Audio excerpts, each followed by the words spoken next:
Hail to the king, baby.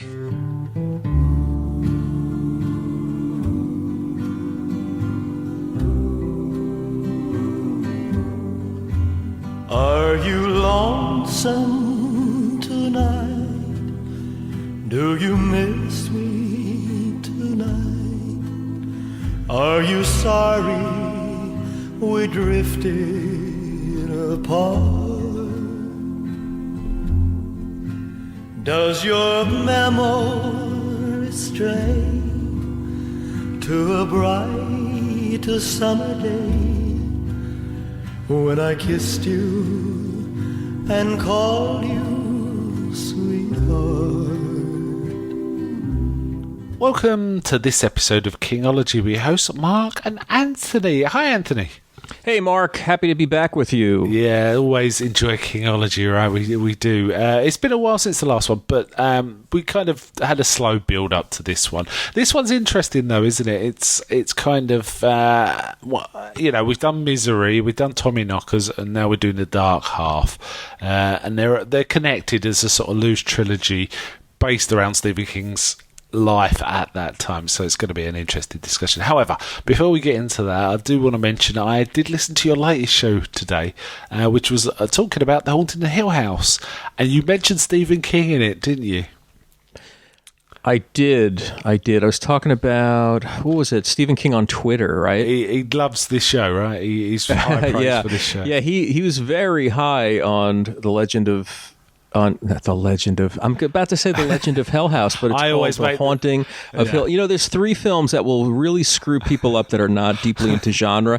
The House on Haunted Hill, and then The Haunting of Hill House. I mean, that's got to trip people up, right? Yeah. And then then it sounds a little bit like Hell House. It's filed phonetically in my brain in the same place.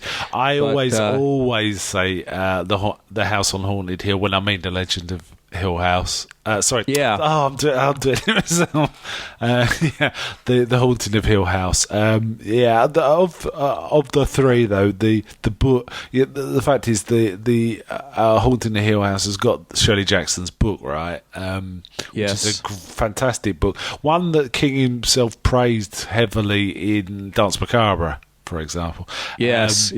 And he's really taken with this adaptation. He basically says this is how to do an adaptation, an update in a modern version, a retooling almost, isn't it? He goes for like a little cliche. He talks about the creator of it, Mike Flanagan, did a remodeling of Hill House, which is kind of funny, and he's not always, he doesn't always go in for that type of revisionism, so it's kind of interesting that he enjoyed it and has high praise. He says it's like nearly a work of genius, and maybe even Shirley Jackson would approve of it. Who knows for sure, but maybe she would approve. She may well do.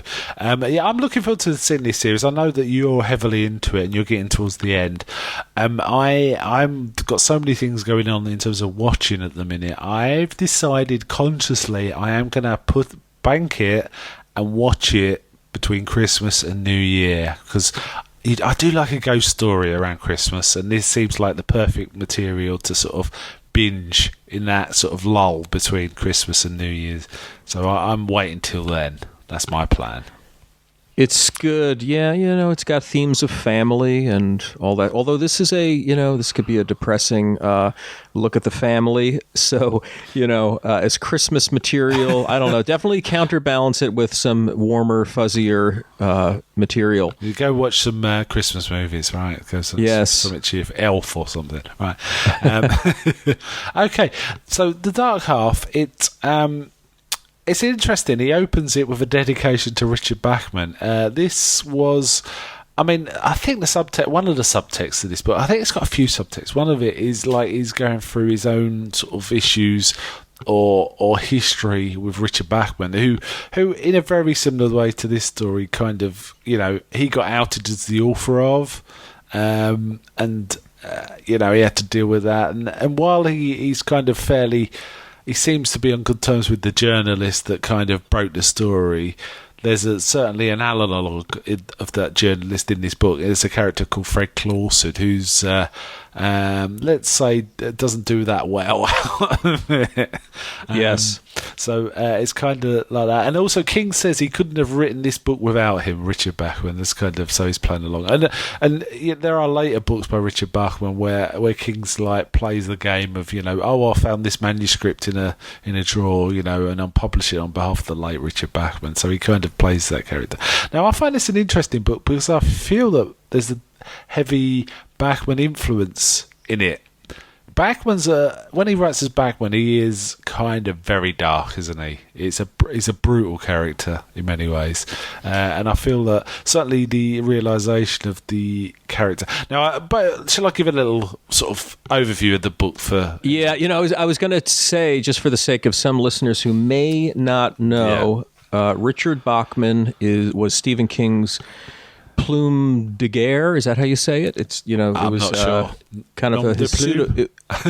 Well, yeah, it was. I think or guerre de plume. I'm terrible with French, but it's when you use a pen name because something's too controversial and you don't want to put your own name against it. So he masked some of his writings. He slapped a photo of I think his attorney on the back of these books and named it Richard Bachman as the author. Yeah, and this kind of was like Stephen King without a conscience. Is that how he described him? Yeah, he felt he was almost like he was. I think he's described it as he felt like almost someone else was writing through him. But basically, he was off the chain, right? He was unrestrained. I mean, the famous ones are probably The Running Man, The Long Walk, Rage, Thinner. There's a few others.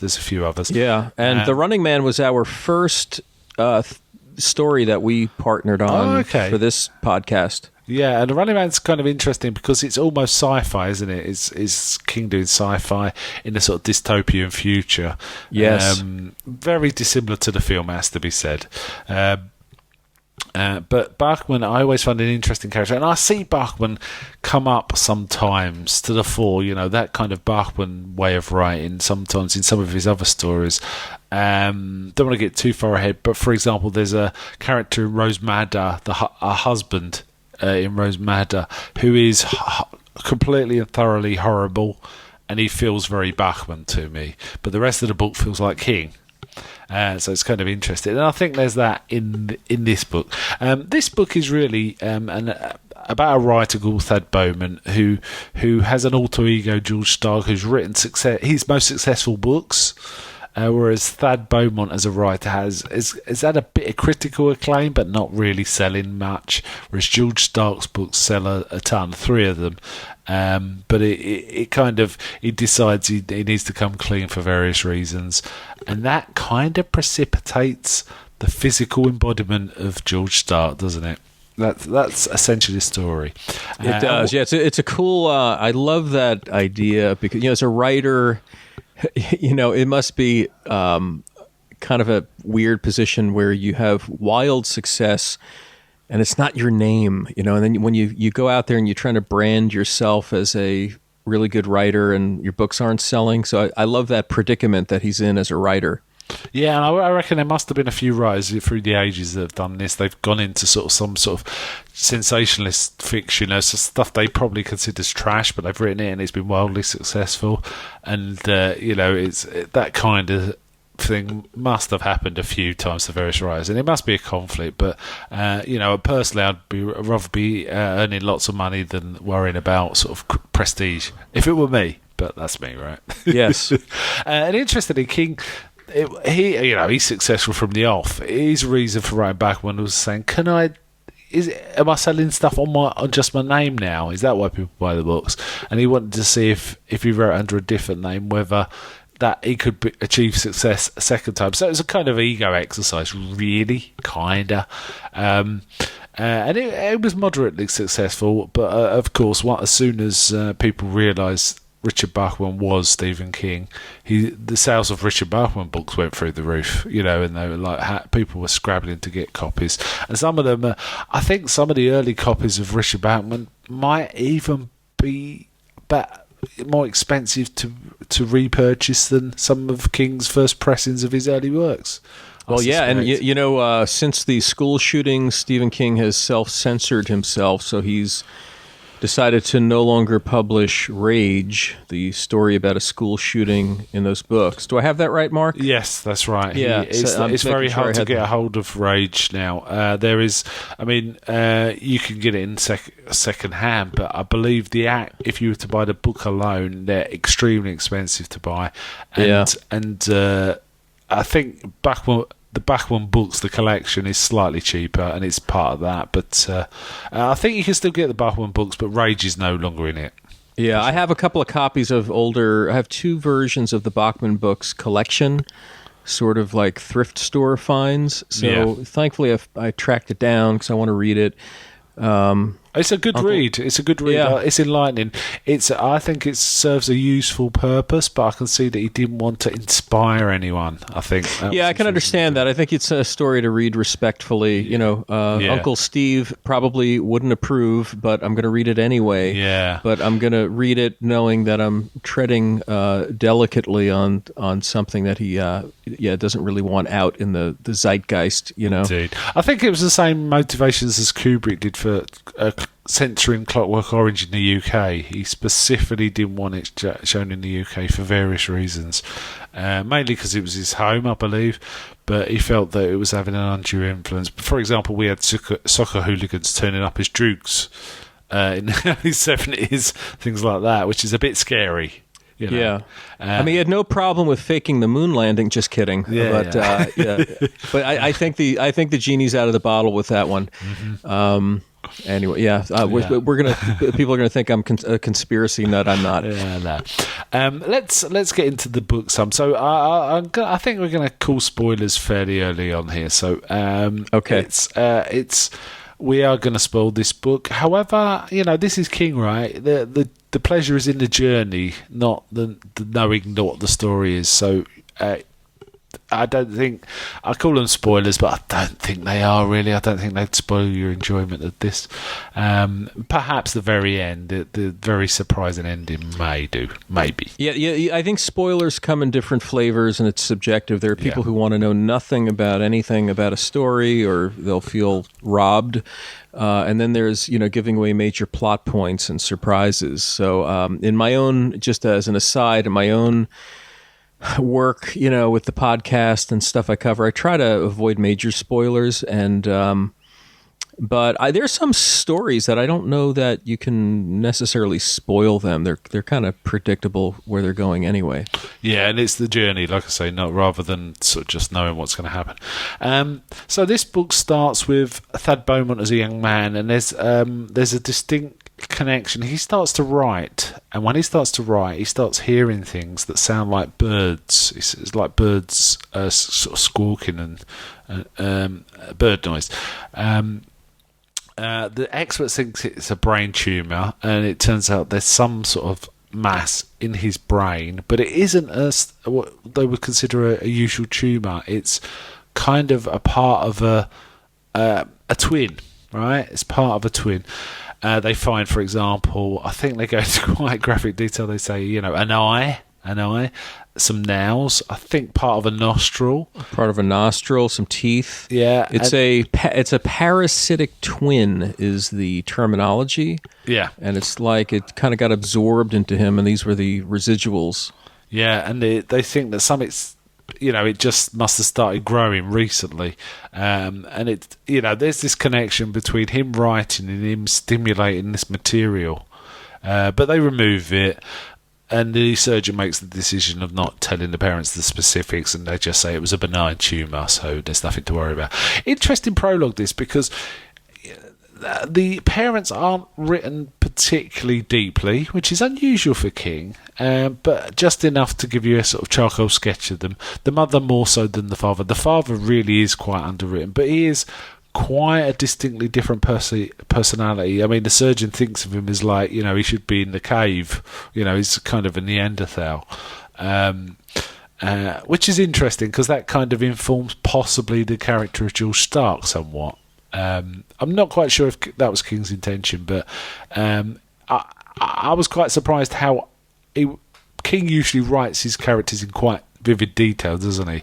But he'll like characterize people to the nth degree who could be just bit players. Yeah, but a major character like this, a parent, a father, we basically don't get him in the first person at all. I don't think we just get him kind of is how other people sort of react to him or think of him, really. It's kind of interesting. And then it jumps forward a number of years, and we get Thad Bowman, and he's married. His wife's Liz. They've got twins. Now he has. We kind of get the backstory, and it jumps around a bit. I was a little confused at the beginning in terms of they were talking about a character they didn't like called Fred Clawson, but the book fairly quickly resolves that. But I was a little bit confused at the beginning, but that's just me, I think. And also, I was assuming it's an audio book. I think on audio book you kind of sometimes you're not entirely concentrating, and you kind of think, what's going on? After about a few minutes. It's true. You can drift and not realize you've drifted and lost focus. Yeah, they were talking about someone called Clawson, who Liz calls a creepazoid. She's kind of cross with him. Oh yeah, I'm vaguely remembering this now. So there is that, and it also makes me wonder if that's what Tabitha King called the reporter that uncovered. Richard Bachman was Stephen King. It just occurred to me. I felt that might be the case, though King's way more gracious to that guy than this would suggest. That's for sure. But we do find out that he has written these 3 very successful books under a pseudonym, George Stark, about this grim criminal type who's called Alexis Machine, which is a great name, which comes from something else. King actually, I was quite surprised to find out. Let me just check my notes. He was borrowing it from another book. He just lifted it from another book as a tribute because he really liked the book, it's a book called Dead City by Shane Stevens. King praises that book to the heavens. I think King secretly does really dig his crime stuff. I mean, he's done a fair bit of crime more recently, hasn't he? So he's been doing those hard case novels. Yeah. So Alexis Machine comes from that. But his own and books. There's a guy I've been listening to lately. His name is Andrew Clavin, and Stephen King has really high praise for him, and he's a crime writer. Okay, cool. So King likes this genre. So this Alexis Machine is a real tough nut, and he does drop in sometimes into his own novels about Alexis Machine, and we kind of get an insight that this guy is very brutal. So Liz and Thad have twin children, babies, a boy and a girl called William and Wendy. So there is this theme of twins and parallelism. I mean, it's front and centre really, but the little children kind of sort of reflect that too. They come up with a scheme because we find out this chap Clawson figured out the connection and kind of tried to do blackmail, right? Tried to blackmail them. Get some money out of them for not revealing it, but they decide rather than go along with that or be out, they're just going to out themselves. So they rig up a photo shoot with a magazine, People magazine, and I think the people from People magazine come up with the idea of like having a gravestone for George Stark, and they make a tombstone saying George Stark, 1975 to 1988. With the epitaph, not a very nice guy. Yes. And they're dressed as gravediggers, and Liz and Thad are dressed as gravediggers and standing over the sort of grave. It's kind of fun. So we also find out that he took the name George Stark because he had writer's block. He just couldn't write, and the publisher just said, "Just do something, Either way, you like crime stuff. Do a crime stuff under a different name. Just work through something else," and that's how it came about. Interesting kind of principle, right? Yes. Then Thad has a nightmare involving his wife decomposing and rotting, and he kind of freaks him out. But he just kind of wakes up from this nightmare and just goes back to sleep and kind of forgets about it. It doesn't get mentioned again.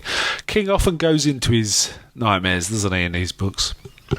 Yeah, that's interesting territory because, writers are warned not to do the cliched dream sequences. You got to be very careful with that. Yeah, I mean, he did it very successfully in Pet Sematary, right? I mean, that is really an effective one. But in this, not so much for me. In this book, it was okay, I think, but nowhere near as memorable as the whole, Pasco dream in Pet Sematary. Then we go to we get a whole section with the Gravedigger, and again, this is just a minor character, but King spends his time giving this guy character, giving him a backstory, doing his King thing where he gives us these wonderful characters who we don't really need to know all this, but it's kind of fun, isn't it? It's always good fun when King gets into his stride with this sort of stuff. And the Gravedigger basically finds the spot where they put this fake gravestone where the earth's been disturbed. He thinks it's like kind of kids, but he notices that there's bizarre marks, like finger marks on the ground, as if someone was climbing out. Yeah, I love that. There's what I love about this story is there are little hints of EC Comics type of situations in here. Yeah, it made me think of a few things actually. It made me think of the whole Michael Myers getting the Judith Myers gravestone in Halloween. I even had a flashback bizarrely to Plan 9 from Outer Space. There's a scene where Tor Johnson climbs out of a grave very clumsily, it has to be said, but he does do that, and it kind of made me think. And the first piece of Creepshow. Yes, absolutely. Yeah, that's a good one. And various zombie films, right? And Count Yorga and stuff like that. I really liked the next section, which was like a potted history of Castle Rock. There's a bit of discussion of the sheriff, the older sheriff, who's no longer sheriff, which is George Bannerman, and what he was doing in the Dead Zone. Okay. And Cujo. See, that went over my head. These are little connections that are in the King universe, right? Yeah, I mean, Bannerman's discussed in a few books. I think Dead Zone and Cujo for sure, and I think he also gets a brief mention in The Body as well. But what we do get is the new sheriff, or the more recent sheriff, I should say, which is Alan Pangborn, who's recently figured front and centre in the TV series Castle Rock. Okay. Scott Glenn. I've got to watch it. I just signed up for Hulu, just as an aside, because I'm somewhat motivated to check out Castle Rock. I had that interview with Jason Brock, and he was talking about Castle Rock, and he sees it as this is a total aside real fast, but he sees that as kind of like a reworking of Twilight Zone's The Howling Man. Okay. And so I want to check that out. Yeah, I haven't seen that episode of The Twilight Zone, so I need to see that. And I should say, I've just recently got the Blu-ray set of The Twilight Zone, which is fantastic. Good for you. Oh, man, it's so great. good. Yeah, you got the radio shows on there, and lots of stuff. I cannot believe how much it's on there. Anyway, that's a storyline. But we get Alan Pangborn, who we've all seen, has been figured large in the King universe, not only in Castle Rock recently with Scott Glenn, but in the film version of this book, which we'll get onto later. Michael Rooker and Ed Harris in I always get this wrong. I always say Storm of the Century, but I actually mean Needful Things. So Alan Pangborn is a significant character in the King universe. Oh, okay. I have a copy of Needful Things on the shelf. I've never seen it. Would that be coming up on Kingology, or is that past? No, it'll be coming up. I think we're about 6 or 7 books time. I've read that one. I have the Audible, so very good. Yeah, I'm looking forward to revisiting that. And again, that was a TV miniseries with, as I already said, Ed Harris, but Max von Sydow, who's always fantastic. Yes. So that's great. So we get some backstory, which I really appreciated, because obviously I watched Castle Rock recently, about Castle Rock. That's kind of cool. And then we get another story, quite sad, of an old guy picking up a hitchhiker late at night, and then he's been actually beaten to death, and we find out that he's beaten to death with his own prosthetic arm, I think it is, in the book. The film's a bit different. I think it was his arm. The film's a little bit different. It's the leg, and now I'm not sure about what happened in the book. What a perverse thing to come up with. It's essentially AC again, I think. Kind of. Yes. Yes. They do say the Hitcher was wearing a suit. Someone recognises that. It was very late at night. And the guys bludgeoned this guy to death, covering the inside of the vehicle with blood. But he stole the truck, drove it hundreds of miles, and just dumped it. And, it's kind of, wow, he drove all this way with a truck in this state. And we also get a call, when they find the body, Pangborn's very, very angry. He said, "Why didn't you just rob the old guy? Why'd you have to do this?" Is kind of his attitude.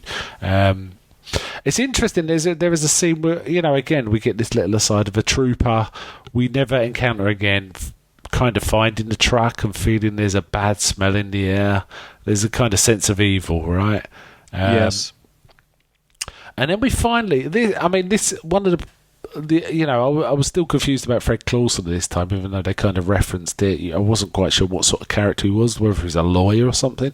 But he seems like he's a bit of a lowlife. But we get him sitting around. But, he's still reasonably well-to-do.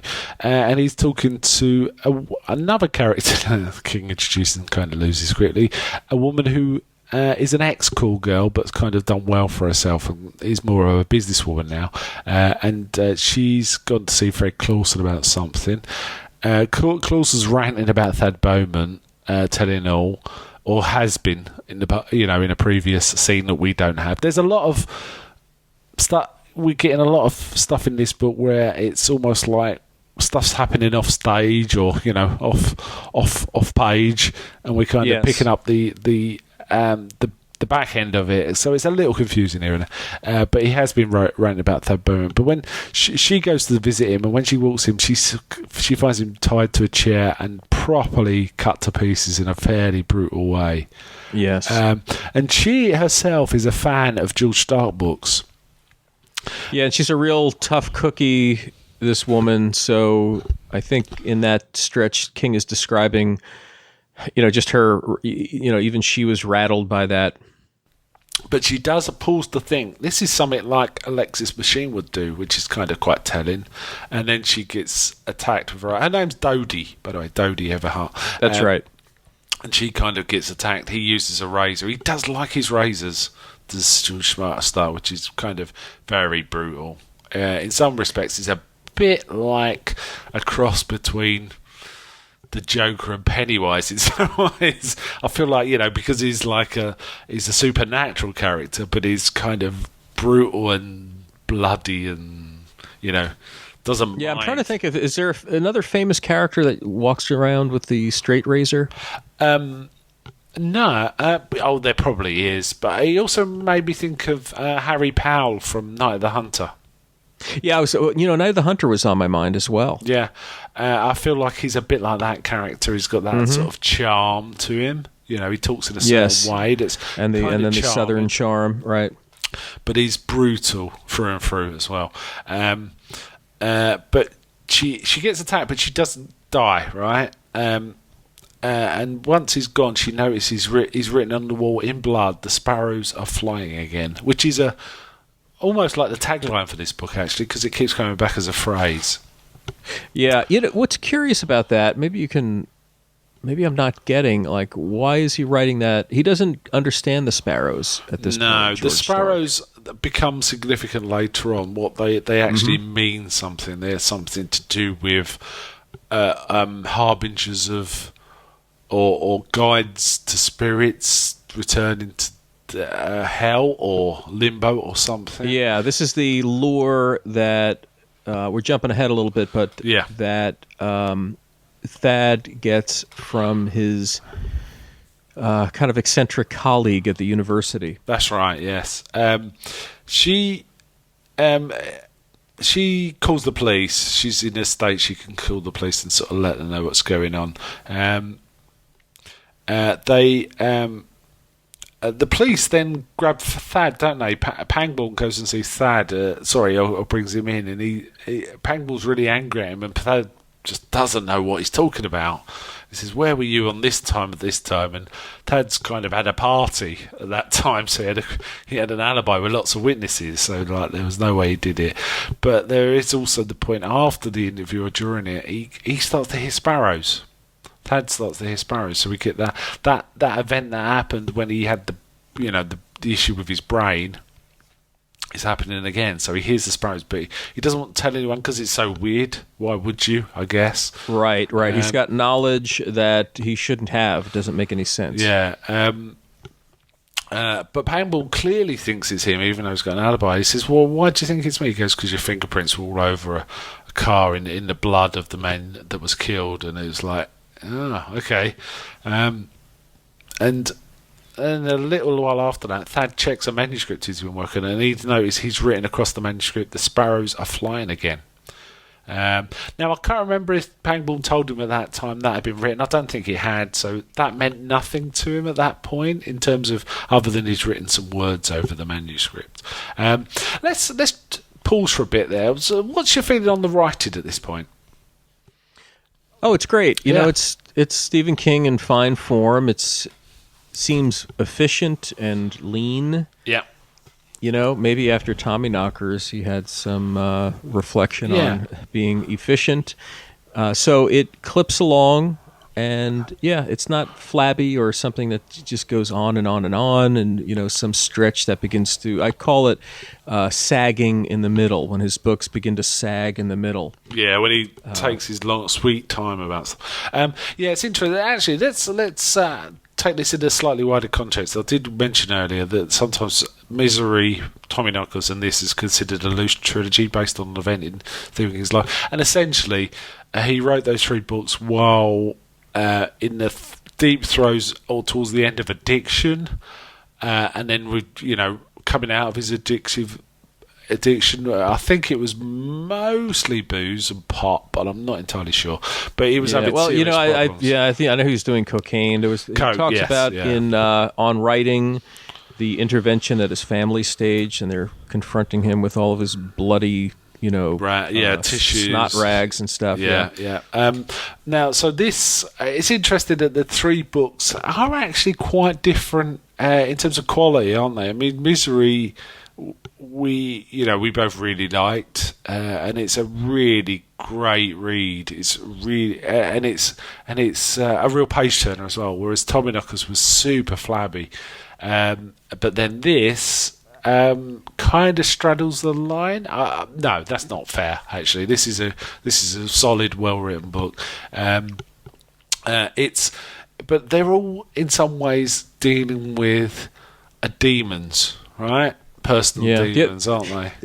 The other book that maybe this is a stretch, but you could rope in a 4th book, which is Eyes of the Dragon, which we talked about, where that was another thing that was kind of biographical in the sense that he wrote that, it wasn't received all that well, and so Misery was somewhat inspired by that experience. So there's kind of like another link in the chain when you think about these.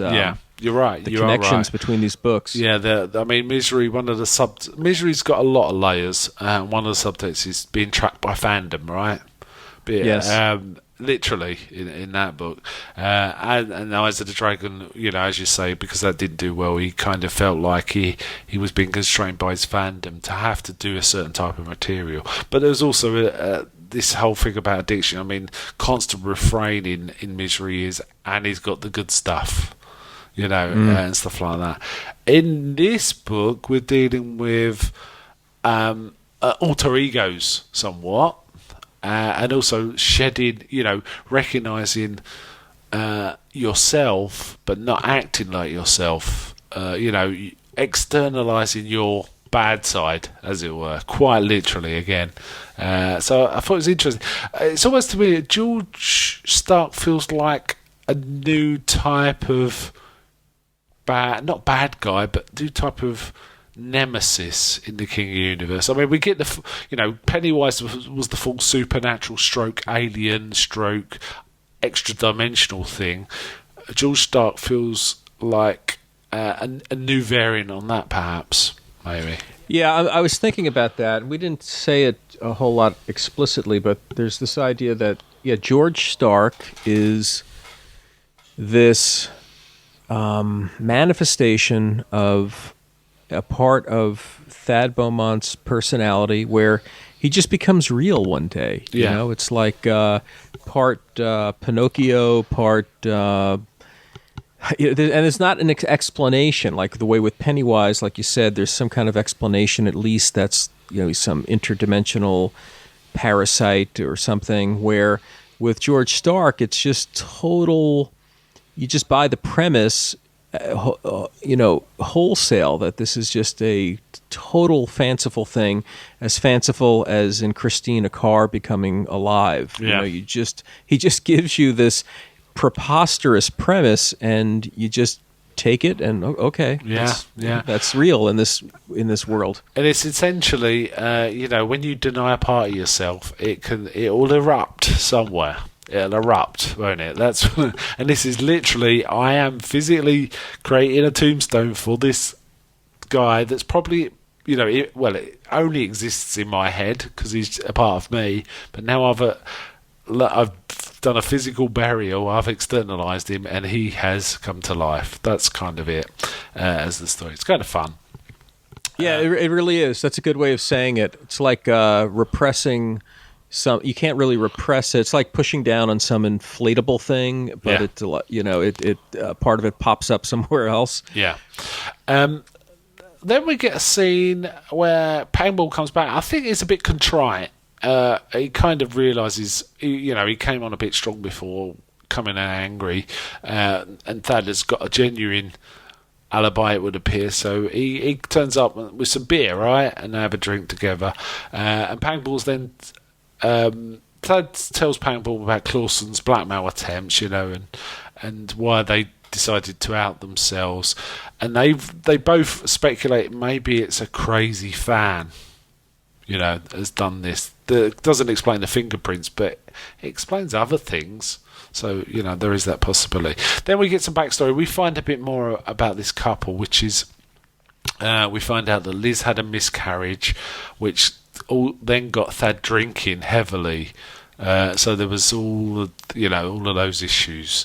But it appears that life's now good in terms of they got children now, and he's not drinking anymore. You get the sense that this is not Jack Torrance. He's not really necessarily a lifelong alcoholic. No, it was just he bad life treating him badly, sent him off on this bad road, but he's back now. Yeah, right. Whereas Torrance is a proper addict, isn't he? Yes. And then we start getting basically a carnage caused by George Stark, where he starts basically going through all of the people that were involved in the photo shoot or in the printing of the stories. There's and it's very brutal. He beats women and slashes them men, and he does not care. He kills cops very casually. He's very happy to use his razor. He also makes one of the people that he's beating, which is Miriam Cowley, who I think is the publisher, if I remember rightly, makes her ring up Thad and and says, tell Thad your name, and then he cuts her throat.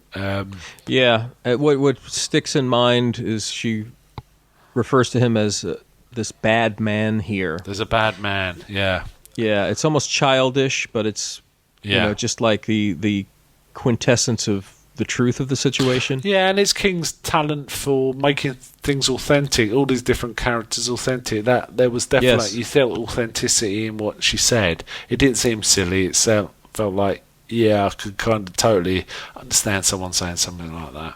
Absolutely. She's just reverted to a blubbering, frightened child almost in that situation, and it's very real. Yeah. When this carnage starts, once he gets the call from this woman, Thad he's not sure whether to call New York cops or Pangborn. He figures Pangborn might be best, and Pangborn says, "Yeah, you were right.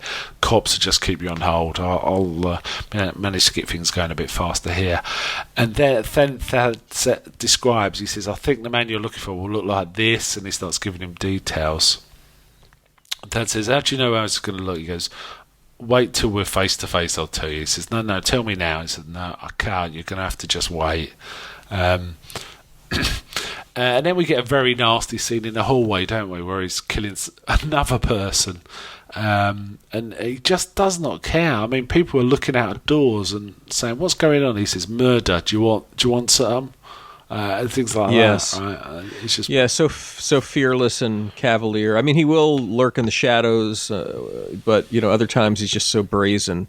Indeed, at one point he leaves. He hides as cops come up the elevator, and he walks in the elevator behind them. And as the door shut, a cop catches sight of him, and he just waves at the cop. He doesn't even try and hide. So that's kind of blasé, isn't it? Really. And then he takes on some more by pretending to be a blind man who's been in an accident, because he's covered in blood. So his excuse is, "I've been attacked," and it totally works as well. And you can kind of see a criminal type like this being that brazen, really. So the character again feels authentic, even though it's like a bit bizarre. Yeah, he's really scary. I love supernatural horror more. This feels a little more like serial killer horror and violence, which can be a little bit of a turnoff for me. Yeah, it feels more like Millennium than the X-Files, right? That's the kind of thing. So it's like it's scary but kind of unpleasant. So it's good writing, but on a certain level not enjoyable because of the subject matter, if you know what I mean. Yeah. In many ways, I'll tell you another character from another film that Stark reminded me of. It was Anton Chigurh in No Country for Old Men, the Javier Bardem character. It was a completely brutal character. If you cross him, you are going to die. There's no doubt about that. And Stark kind of reminded me of him. And again, it wasn't afraid to use a knife or whatever he had to kill people. I think Stark's a bit more into what he's doing. I don't know, did you get the feeling that Stark was cruel, deliberately cruel? Or was he just not didn't care? So the brutality was more like getting stuff done rather than enjoying it. He's motivated, he's crazy like a fox, so it's motivated and strategic. It's certainly sadistic, but I don't know.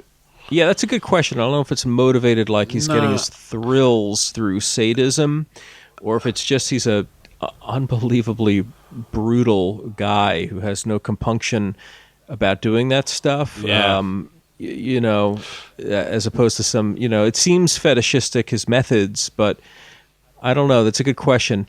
It's almost like he's proud of his professionalism to be able to inflict this stuff without really caring, or he probably would find. You get the feeling this guy might actually find if someone enjoyed this kind of thing, they're not being professional. It's kind of got that feel, especially in when King writes the sections from the Stark novels as well. You feel like he's just getting on with business, and he's brutal that way. Yeah, exactly. Results, it's like it's more strategic, and he's getting on with business. He doesn't make a point of characterizing Stark as a guy who has this as a compulsion or a need like that has to be satisfied or something. Like I'm watching.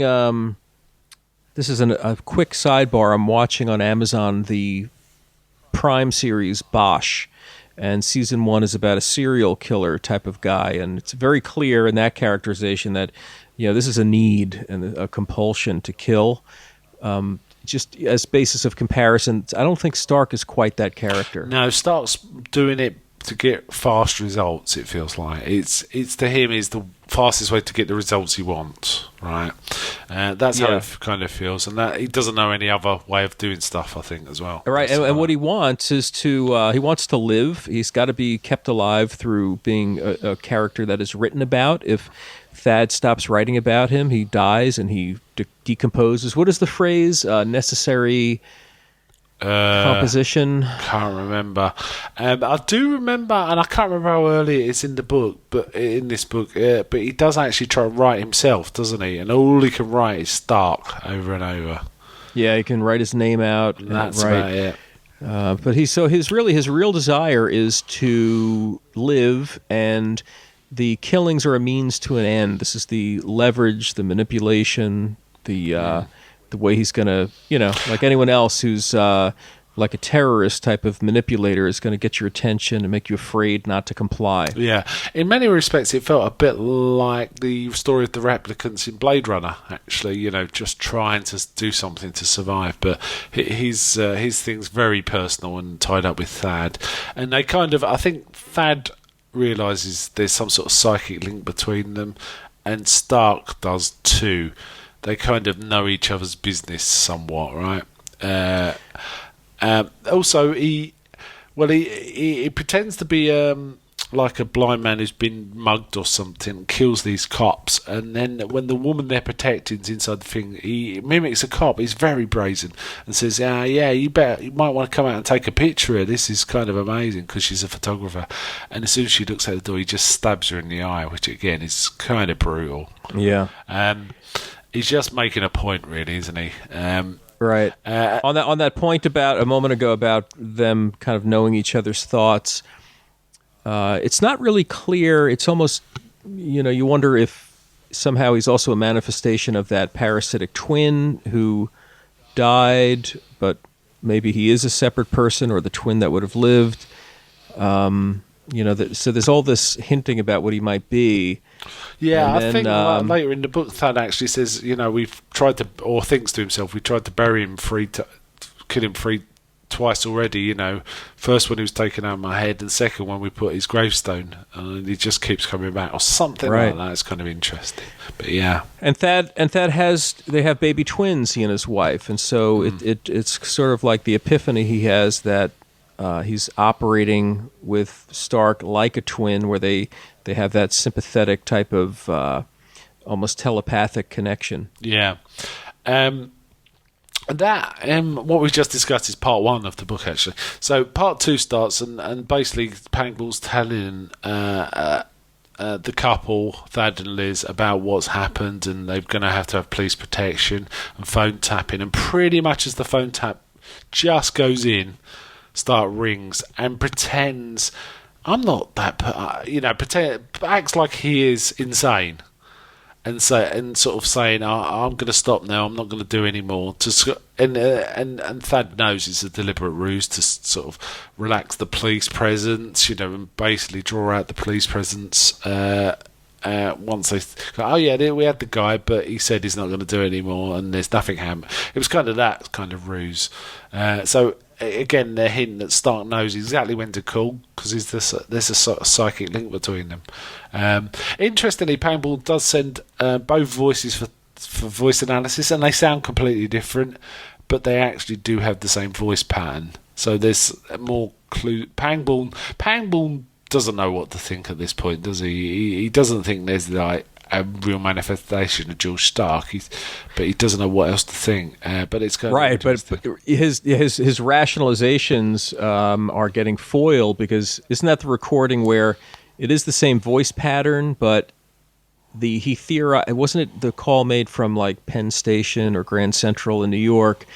And I used to work there, by the way. But the recording picks up like train time announcements in the background, which were happening at the time. So there goes that theory. It wasn't like an accomplice who was playing back a tape recorder. Yeah. So it's always undermining. Like, Pangborn is looking for a rational explanation, can't get that either. So he's caught between, he wants emotionally, he wants to believe this couple that they're sincere, and he believes them, but he's a rational cop. Yeah, but he's kind of stuck, and it's getting like the old what was it Sherlock Holmes say? When you eliminate the impossible, whatever's left is the truth. Yes. So he doesn't know what to do. But also, interestingly, we get the insight into Thad kind of knows that Stark wants him to write again, even though Stark's not told him any of this. He just knows it. He basically Stark engineers. Thad goes somewhere where he knows he can. I think it's at the university where he teaches or something, where he can get a call without it being tapped, and waits, knowing that Stark will know to call him there. And sure enough, Stark does, and kind of says, I want you to write and stuff like this. Thad refuses to start. He just doesn't want to sort of play that game. There's an interesting aside here, which I thought was going to feed into the actual plot. Wendy, the baby Wendy, falls and bruises her leg. Cries and bruises her leg. And Thad notices William, the other baby, has exactly the same bruise in exactly the same shape in exactly the same place, and realises there's a sort of connection, a physical connection between his twin babies. And I honestly thought that was going to somehow play into the end game.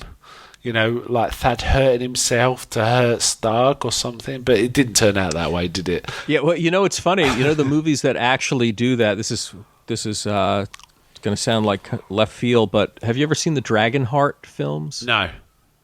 With Sean Connery voicing the dragon. There's a whole series of them, but that comes into play where the dragon has healed somebody, and they share it's like a shared heart and shared feeling. So that ability to, when one hurts, the other one feels it. Like that can come into something that gets done as a tactic in the the final battle. I thought that was specifically in this stuff about the babies getting the same thing. I really thought that was like he'd knock himself out and it would knock out stuff, something like that.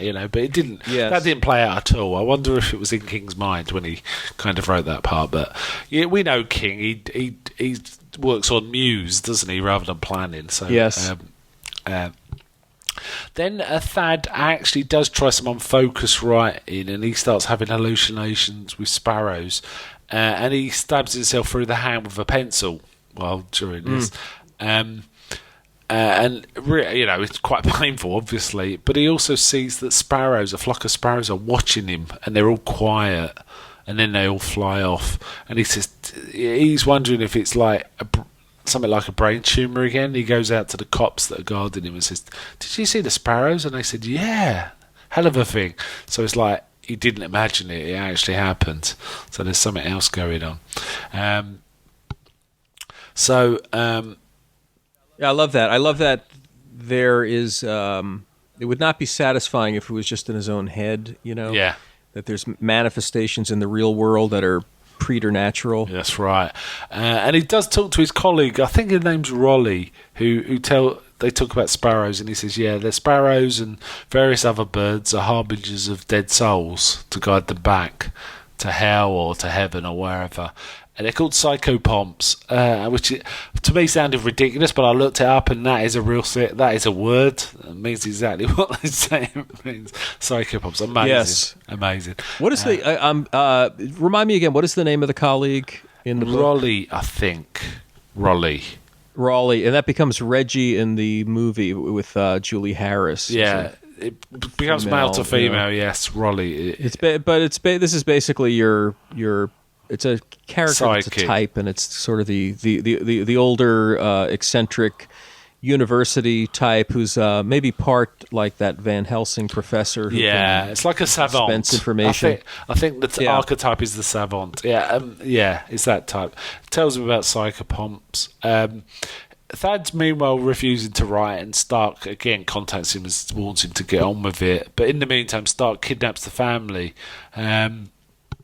And again, it's one of these Kingisms that it kind of starts with him already kidnapped them, and you feel like, well, what happened there? But then we get some backstory, so he sometimes writes backwards in that way, doesn't he? It sometimes happens that way. And they're basically all going to the summer house. And Thad knows where they're going, knows that the police can't really help, and he kind of escapes and ditches them. Meanwhile, Pangborn's like, well, has he kidnapped his own family? And he's not quite sure what's going on. And he does the same thing when he kidnaps Liz, doesn't he? He kind of just walks up the driveway, acting like he's injured, asking for the police to help him. As soon as they get near, he kills them with a straight razor. He doesn't even use a gun, does he? He just razors them. But when he grabs Liz, she actually scratches his face, and it kind of feels like the skin's spongy and gives way too easily. So he's kind of starting to rot a bit, kind of thing, or degrade. Yeah, he's decomposing, and that's where that phrase comes in. He needs necessary, I think it's the word composition. Yeah.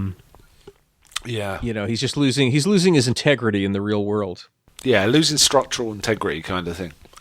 Right. He says to her, get whatever you need to for the babies. We're going on a journey, kind of thing.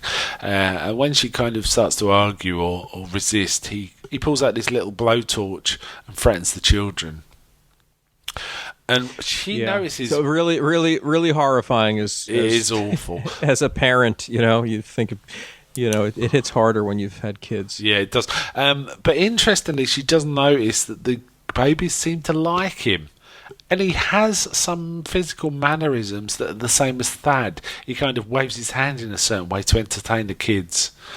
And she's kind of mortified to see this because he's exactly what Thad does. So that freaks her out a little. She does manage to hide some sewing scissors in her panties, hoping she can use them against him at some point.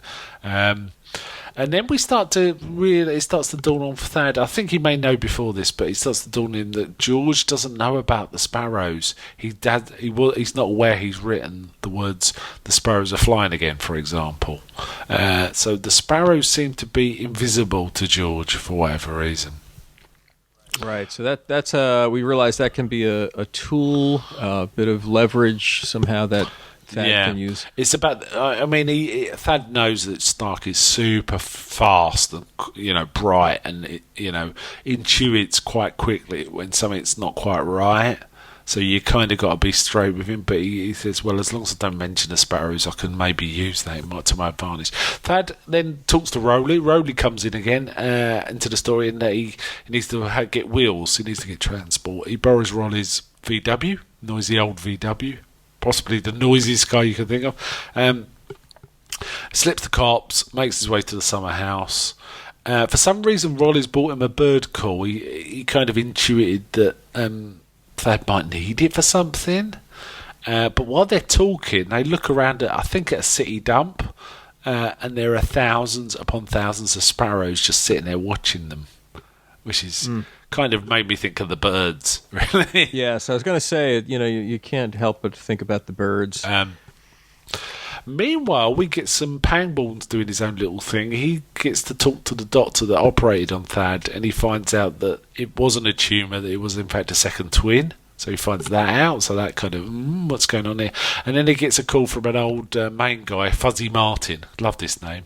There's some good names in this book, I should say. Fuzzy Martin made me laugh. Homer Gamache as a name. That is a great name. Fuzzy Martin rents his barn out for summer vacationers to store their cars over winter. But he phones up to says, yeah, big black, what was it? Tornado with Mississippi plates come roaring out of his barn, and Pangborn isn't as sharp as he should be. He's going, oh, that seems familiar. Then he finally remembers that was exactly the part of the description of George Stark that Thad gave him way back. So he's like, So Pangborn goes to the summer house, immediately gets caught by Stark. And also, even though he stops several, houses away, Pangborn kind of, Stark is aware that Pangborn's there, and he ties up Liz, and also takes her scissors away. And she said, "Did you see him?" He goes, "I can see him in your eyes."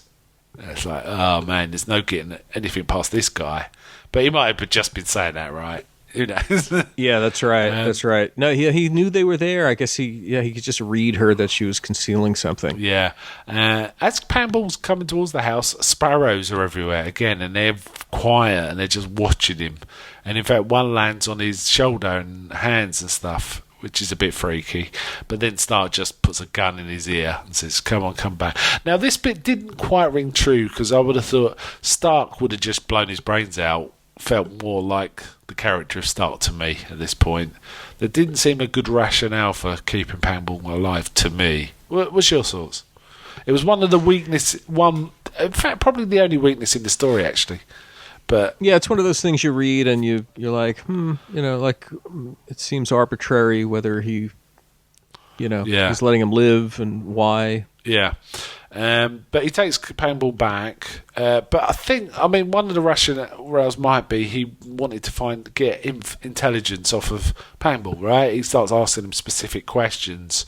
And, Pangborn's clever enough to know that this guy will know if he's lying.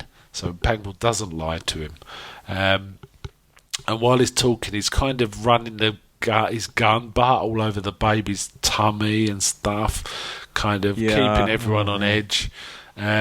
He's also getting even more rotten as this is going on. I think one of his teeth falls out, or I think Liz mentions it, what a state he looks, and he just pulls a tooth out, which is kind of gross. And also, Liz has palmed another knife. She hasn't learnt from the first time. She's actually palmed another knife and hitting on the sofa. And she's kind of thinking, well, he seems attracted to me. And she's a bit attracted to him, despite herself, it appears. And she's kind of disgusted with herself for it. I guess there's Thad in him, right? So that's what that is. But she figures she might be able to use his attraction to her advantage to use the knife. And she hides under the sofa, cushion. He gets Pamble to call in, because Pamble is kind of thinking, yeah, I know you guys, to say where you're going. If you don't turn up, we might get more of you guys. And Pamble just says, yeah.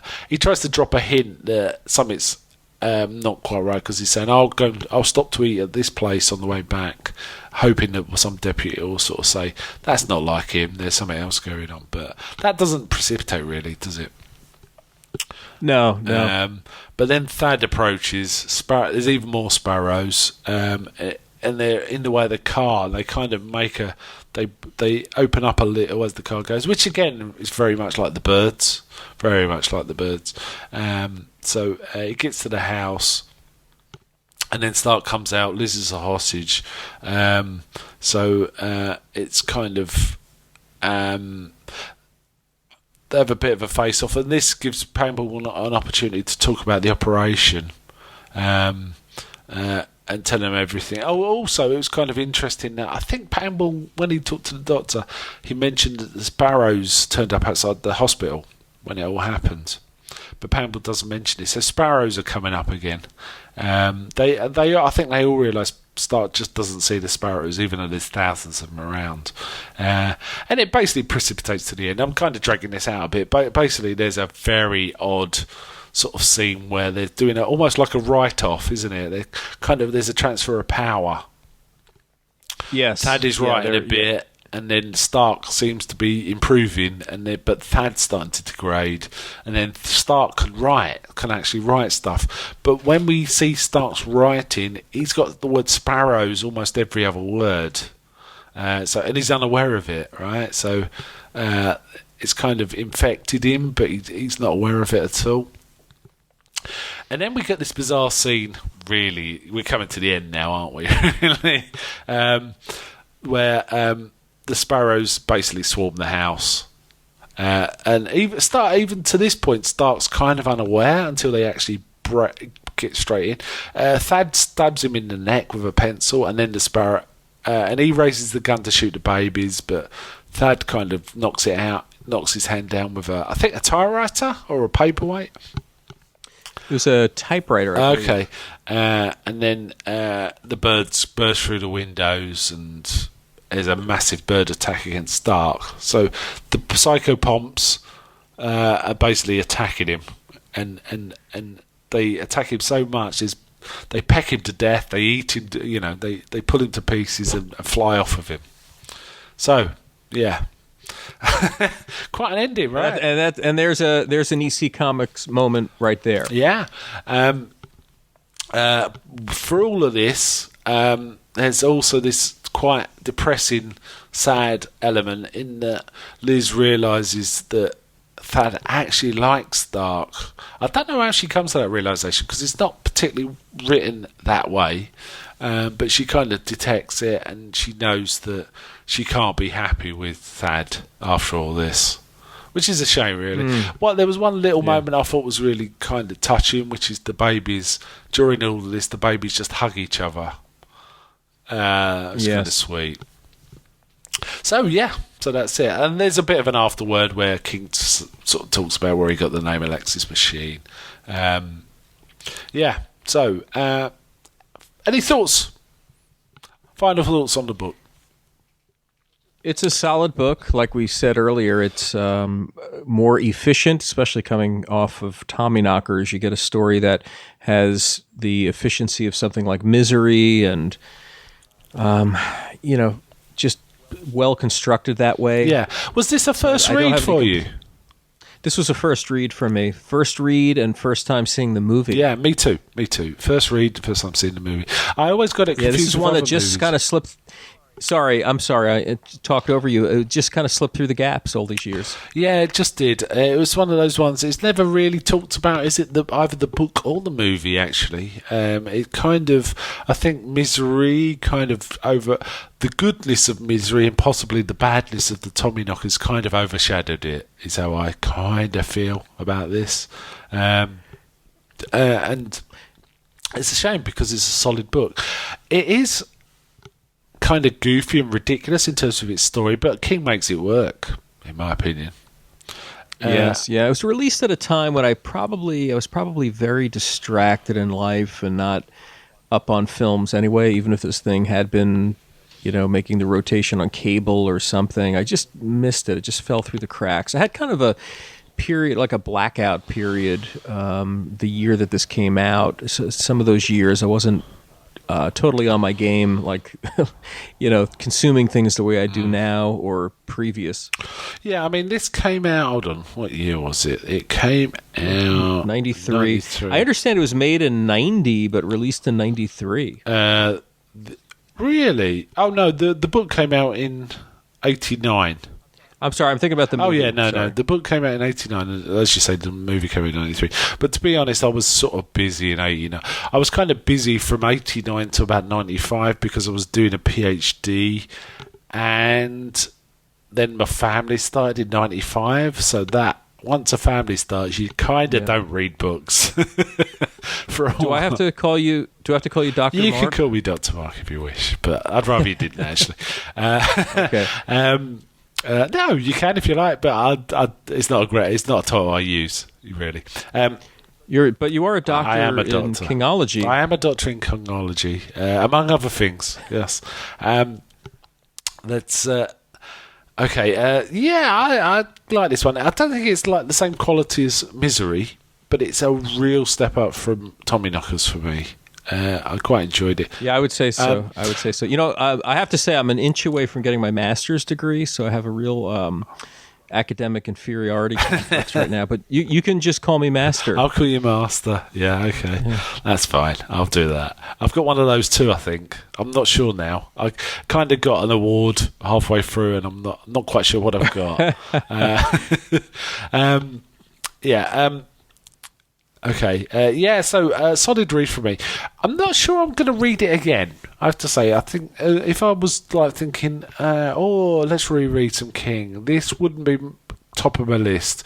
Maybe halfway down. I agree with that. I found it good. I didn't have problems with it, but I didn't.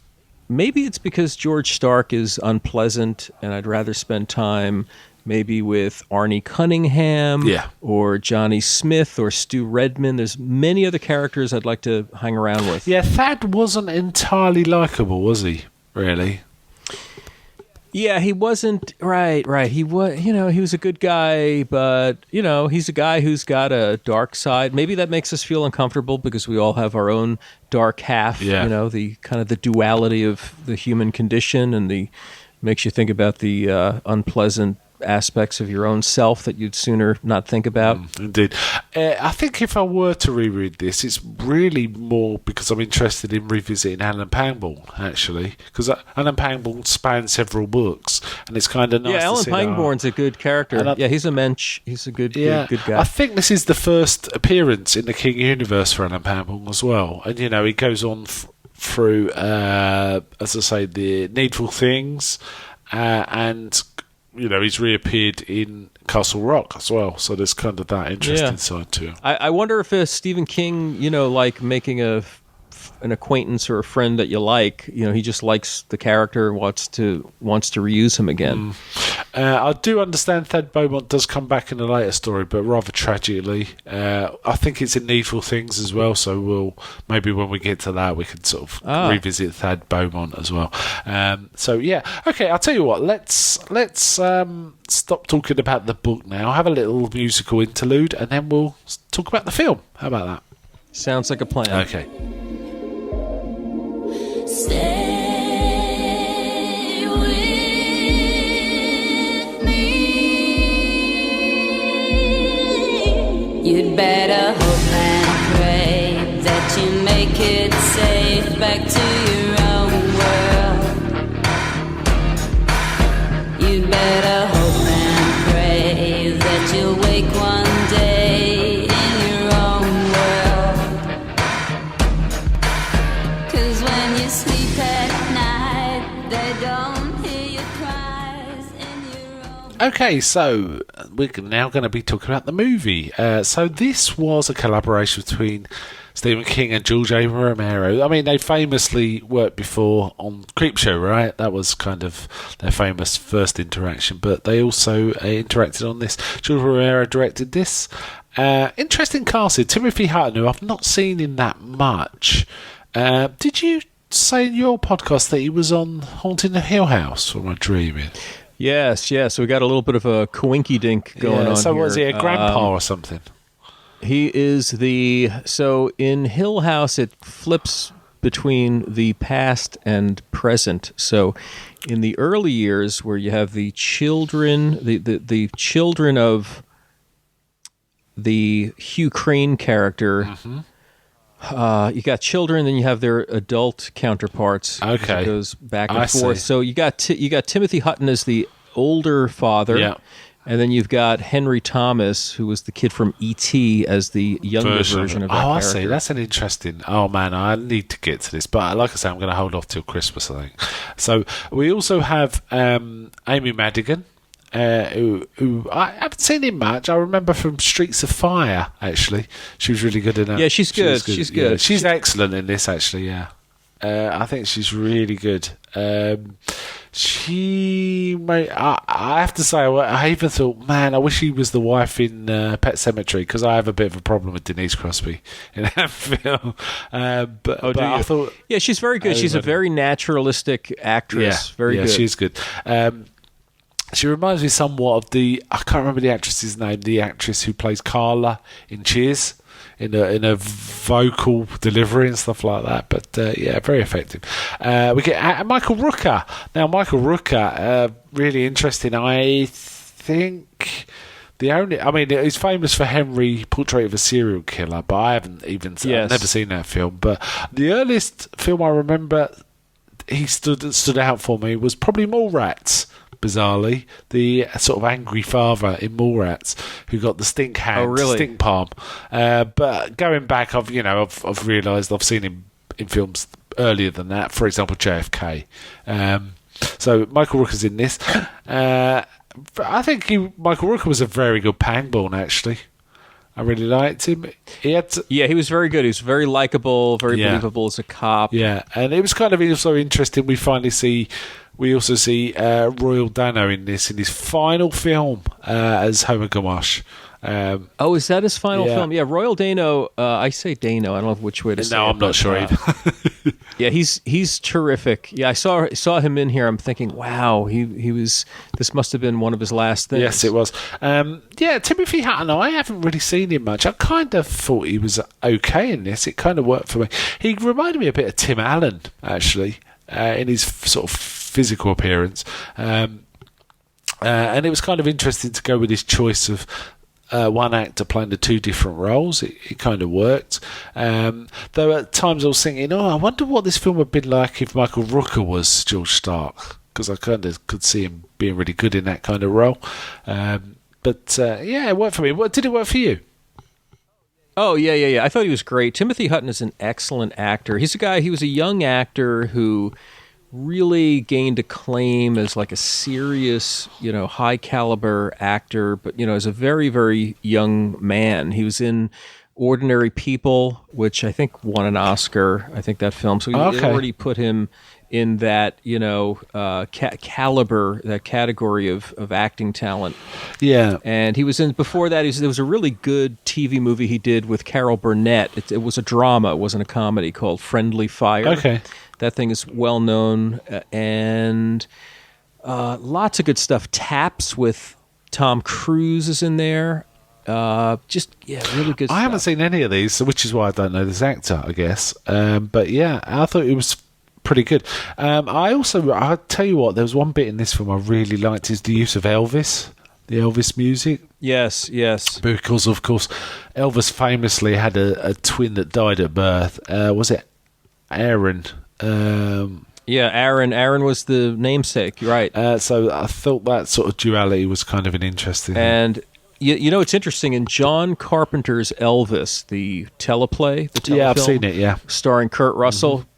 Wonderful film. By the way, just a wonderful way to, put across that, Carpenter is just a really good storyteller, and you'd never know it was a John Carpenter film if you're going to type him as just a horror guy. But wonderful biopic, and there are moments in there where Elvis is sitting and like talking to his shadow. Yeah. Which, he would talk to Aaron. Yeah.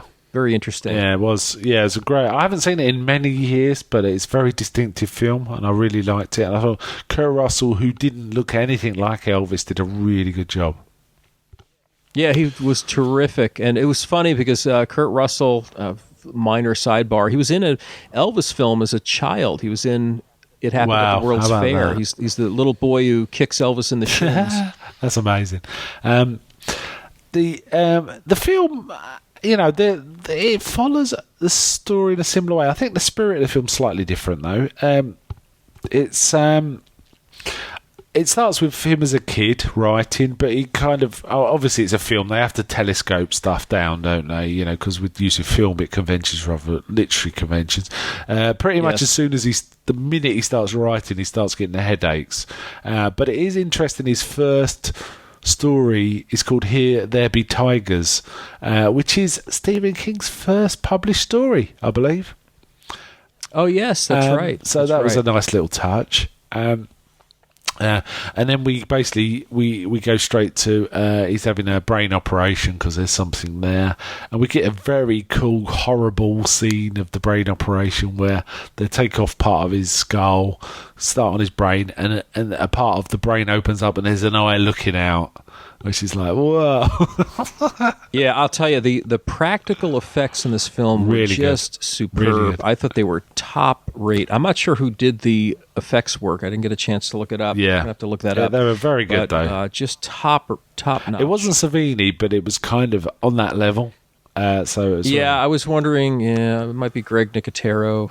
That might be it. Yeah, that might be it. So that was kind of cool. And there were several effects in this throughout the film. There was like the very end attack with the birds where he got kind of attacked and carried off was rather good. And I thought the sort of orchestration of the attacks were pretty solid. I also like... Yeah, really good, really good. Especially, I don't think it was CGI. I think they were doing some layered opticals or something. Yeah. I'm not sure how they did it, but very, very good. In many respects, it again reminded me of the birds, whatever techniques they used in that film to sort of choreograph a bird attack was kind of felt similar. Yes. I also like the kind of changes they made with Clawson. They bring it forward in the story, so it's not like a flashback kind of thing. It's basically he's giving a lecture, and Clawson's at the back of the class and asks him to sign a book he wrote, which is George Stark's, and it's like, I didn't. That's not me. You got me confused. And he says, "Oh, really?" And he kind of reveals that he kind of had a one-night stand with a girl that works in the publishing house or something like that, and found out, and he's trying to blackmail him. So they move forward the old. The burial of George Stark and the photo shoot, which I think's it's kind of it's kind of orchestrated by the magazine, isn't it? It's like it's like their splash piece, and it's interesting that Liz and Thad kind of look like the that famous I can't remember what the artist's name is, the famous shot of the old man and the old woman with the pitchfork outside the house. American That's Gothic. it. It kind of reminded me of that. It made me laugh for that reason. Yeah. So I got the impression that you really like this film. I liked it a lot. I was super impressed with it, just for a couple of reasons. There's something about, like Romero. When Romero's on, I think he's really on. He's a very good and efficient storyteller. So, like in the first collaboration with Stephen King, we get Creepshow, and we've seen what Stephen King's teleplays are like. I like them, but they're very wordy, very they're indulgent with a lot of sappy dialogue and stuff like that. Again, I like it, but it's not efficient. So with Creepshow, you can tell you got like a Romero steering it and making it an efficient machine. He does that here. He takes the basic elements and he propels the narrative forward. So I liked it from that standpoint. I was very impressed with the cinematography. It's beautifully photographed. The casting is superb, and it just had a good enough budget where there was nothing to complain about technically, and it was actually just a lovely production to look at. Yeah, I thought it was. I liked it. I don't think I liked it as much as you. I felt like the story, certainly towards the end of it, just felt a bit goofy on film. I think what worked on the page didn't quite work in the film. While I really liked the effect, I thought the whole Sparrow attack was kind of... I think if I'd have seen that in the cinema cold, it would have been, what the hell? Surely they just shoot each other or something, or there's something to do with their duality would be the point of the conflict. It doesn't feel like this in the book, but in the film it feels almost like the whole thing with the sparrows is parachuted in for an excuse to have a weird bird attack at the end. Do you know what I mean? Like Deus Ex Machina. Yes, type of it thing. felt a bit like that. But it works much better in the book from my point of view. But I have to say I didn't love the film, but I kind of liked it. But I felt a sense of detachment all the way through. I didn't quite. I think it might be because Thad isn't a likable character. Having said that, I think he was more likable in the film than the book. Actually, I think Timothy Houghton made him a slightly more likeable character. But we did see his angry side, didn't we? There were scenes where we saw Thad's angry side. Yeah, we see him right in the beginning, like when the cops show up at his house, he expresses impatience pretty quickly. We see that. And, in a movie, you got to, in any form, you have to show, not tell, but in film more than anything, it's, you got to show it pretty quickly. Yeah, but it's a film worth seeing. It was kind of an interesting thing, and possibly Romero's last good film, maybe. I think he did Two Evil Eyes around this time, which I thought was fine as well. I haven't seen it yet. I thought that was okay. It's the Argento collaboration? Yeah, it's two short stories, basically. It's one, well, not short, but, 45 minutes or whatever. Not bad. Well, what were your thoughts on, not to take you too far afield, but after this, he does, he did Land of the Dead. Yeah, I thought Land of the Dead was just about okay. but I'm not a big fan. Yeah, it was okay. It It's wasn't certainly great. not up there with the original trilogy. And then they kind of And have you seen Bruiser? No, I haven't seen Bruiser. I have Bruiser. I've had Bruiser on the stack, the proverbial stack, forever. I haven't watched it yet. Now I'm motivated to watch it because I was so impressed with what he did here. Yeah, it's weird. I find Romero quite hit and miss in terms of how I feel about him. It's like I either really like his stuff or it just leaves me cold. And a lot of his early stuff I really like, but there's some like I haven't seen it in a long time, but I really didn't like the Crazies. But I like the remake of it quite a lot. So I need to go back and watch the Crazies. I just rewatched the Crazies from 2000. Yeah, I think that's a really good film, actually.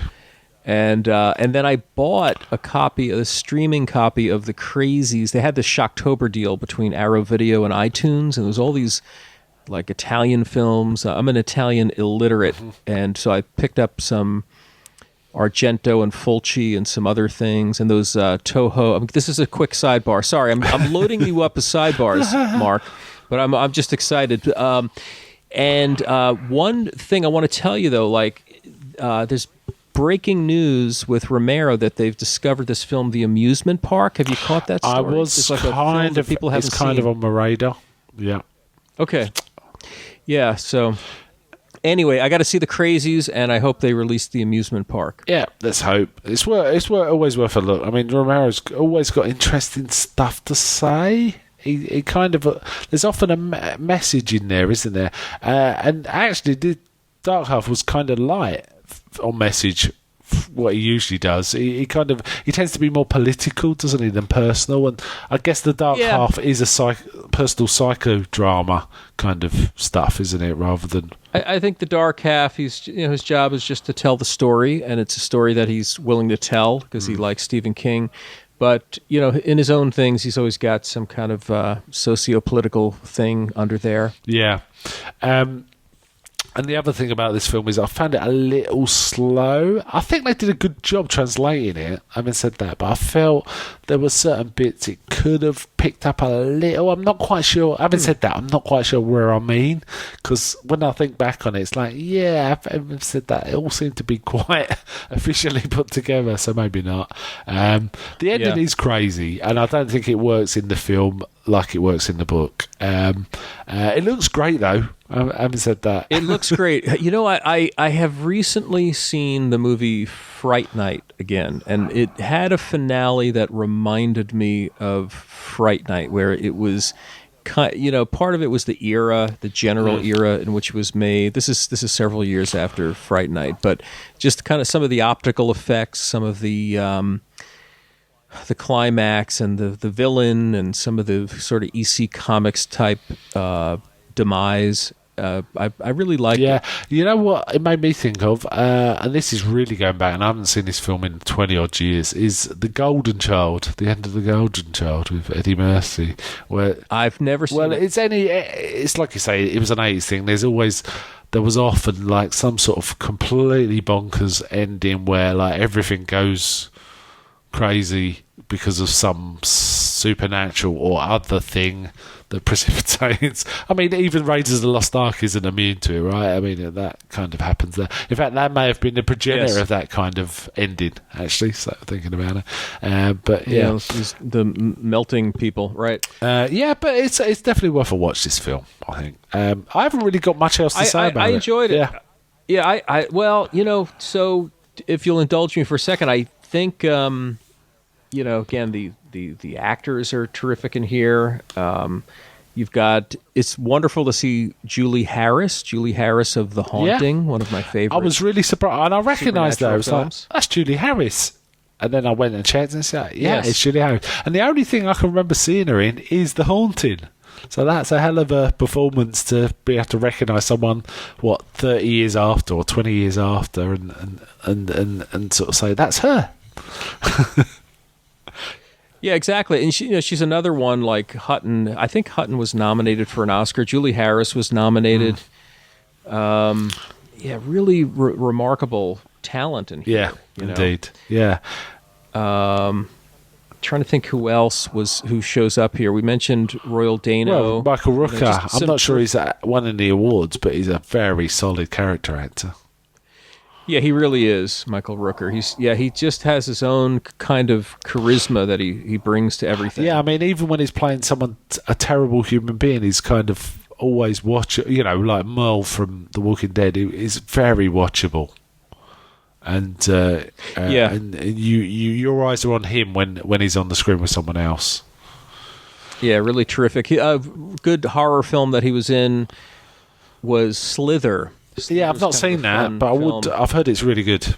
Good fun film. Yeah, you would like it. It's sort of kind of like I don't know, kind of a cross between. Is it like Night of the Creeps or something? It's sort of like Night of the Creeps. It's sort of like these slug type of monsters and stuff like that. It's goopy sci-fi horror. A lot of fun with a lot of.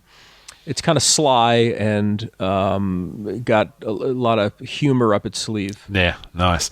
Yeah, so solid cast. I think the way it was described and knowing the story, I was expecting it to engage me more. I felt a little distance from it, but I'm not sure why, because I didn't find any faults with any of the elements, really.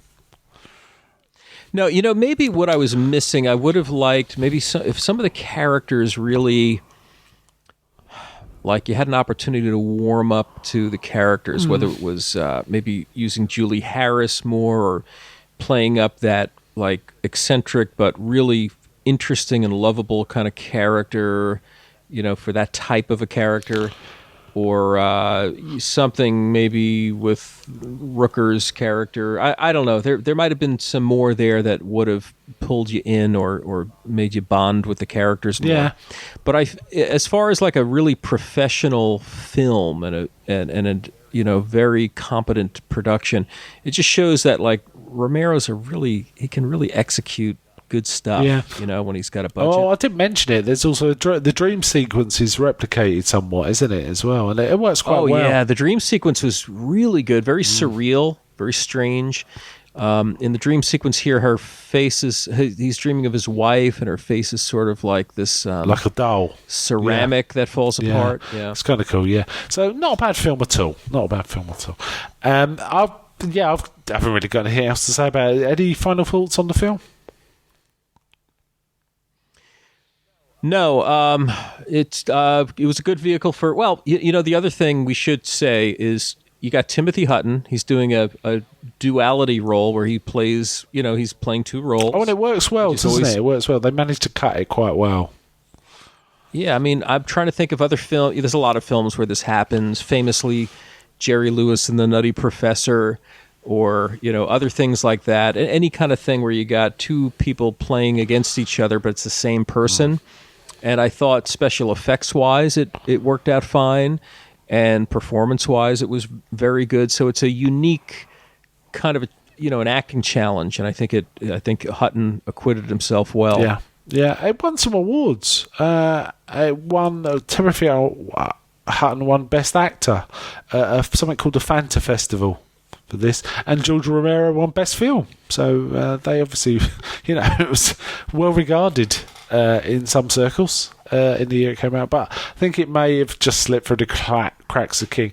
It was interesting because when it came out, it was like the King name wasn't so frequently used, was it? I think that era had kind of passed. But it's resurged now. But there was so many, I think things like The Lawnmower Man kind of knocked it on the head a little, maybe. Yeah, this is probably in the peaks and valleys of Stephen King's career. There's only you can't sustain a hype cycle forever. So Stephen King has, has been cyclical. Yeah. And this was probably when, everyone got a healthy dose of Stephen King during the 80s, and this is maybe a little cooling off period where he's still doing good stuff. Yeah, indeed. But, yeah, Right. Okay, then let's wind it up there. Thank you for coming on, Anthony. It's always fun to have you on at Kingology, and you will be back for our next show if if the stars align and everything goes right. But we're probably aiming to do that in the new year. I think we're going to have a little break over Christmas and December and stuff. But we'll be coming back with the Langoliers, however you pronounce. I think you say the Langoliers. I'm looking forward to that one. And that is a TV miniseries and a novella as part of the 4 Past Midnight set of 4 novellas. So the first one in that is Langoliers. So Langoliers. I'll have to watch the film just to hear how they pronounce it.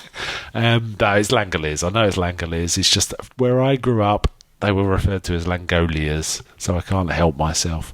So we will come back to that in the new year. So again, thanks for coming on, and until next time on Kingology. Until next time, this is Anthony, and in closing, I just want to remind folks, I'm enjoying Mark's new Anthologic podcast, so catch up with that one. I'm enjoying doing it too. It's a lot more prep than I'm used to, but I'm kind of looking into the history of these anthology series, and I've deliberately made every other show completely random, so I never know what I'm going to be doing every other week, which is kind of exciting. I kind of do that with TV Terror. I have a loose list, but the nice thing is, like, while I take each one seriously, I kind of play it by ear. It might be a mood-driven or a timing-driven thing as to what I finally settle upon. Yeah, it keeps it fresh, doesn't it? It keeps it fresh. Yes. Okay, then. So, I guess from Kingology, let's wish everyone a Merry Christmas, because we won't be back until the new year. So, I know it's a little previous, but have a good holiday, and bye from me. Merry Christmas, everyone, from Anthony.